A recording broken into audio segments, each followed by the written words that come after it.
Are you looking for a way to get up those RV stairs just a little bit easier? We're going to be installing a lend-a-hand handrail on our RV camper. And stick around, we're going to share 2 additional items that are on our door that we use every day. So stay tuned. For those of you who are new to our channel, we are currently staying at a RV repair shop right now, getting some major work done. We'll share a video somewhere up here if you're interested in that. But this was actually a beautiful time for us to do some upgrades on our camper ourselves. One of the bad things about being at an RV repair shop is you see all of the additional items that people have on their campers that you would like to get yourself. This is a truck camper that has the handle that we have on here, just a simple handle, very straightforward, but we ended up seeing several campers that are being installed with this lend-a-hand handrail. The nice thing about this is it gives you a little bit more stability when you're going up those stairs. I can grab the handle before even getting on the stairs, whereas on this handrail and on our rig as well, I almost have to be on the stairs in order to reach it.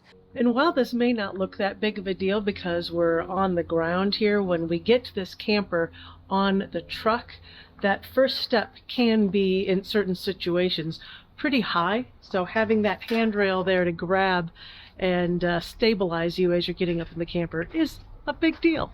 We were a little bit concerned about how to install it on the backside, if there was enough support in here to keep this stable, or whether we needed to add some plates on the backside. That's where we ended up getting some information from Penpack and Dan Pennington specifically to say, yep, you're totally okay with going through this with the existing hardware that they give you. If you have a different camper, you may need to check to see whether the area that you want to install this handle has enough backing on there in order to support the weight of these.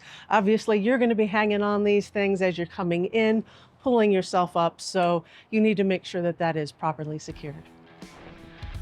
Our rig came with a simple bar. This was fun getting out. The challenge was finding the holes in there. It was there, I think, and the other one is down here. Getting a screwdriver to get these out was a little challenging, but doable. This one, actually, I think we actually broke the bolt. Since we are here, we're going to end up replacing this so this doesn't look as cheesy, and redoing the caulk while we're here. Took out the old door handle last night and I was surprised at how often I used it. I just instinctively grabbed it. I nearly fell about 3 times last night. Seat.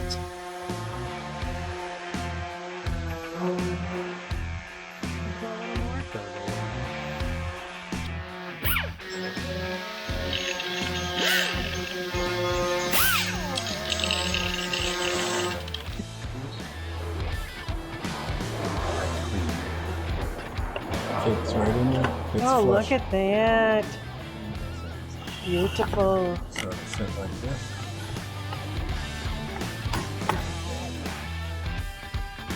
Yay! And now we have an updated handlebar. Thanks to Gary. So we removed the old one. Yeah, just a mite bit bigger. So now, that is nice. And it doubles as a way to keep your door closed if it doesn't quite lock right. And since you stuck around with us, I'm going to share with you 2 products that we use every single day while we're in this camper. First off is our RV lock. This is really great to not have to always carry keys around. I use the keypad to get in, and I'm going to put our number in. The only problem with that is that annoying beep. If you don't like that annoying beep, go ahead and press the 1 key for 5 seconds. Now, I can lock and unlock without the loud noise, which is definitely good, especially in campgrounds. In order to have the ability to turn that sound on and off, you need to have an RV lock that is version 4 or later. And last but not least, we have this handlebar that we put on our screen. It is really great since you can open things up You can close it. It's just an easy way to get in and out without having to mess with this all the time.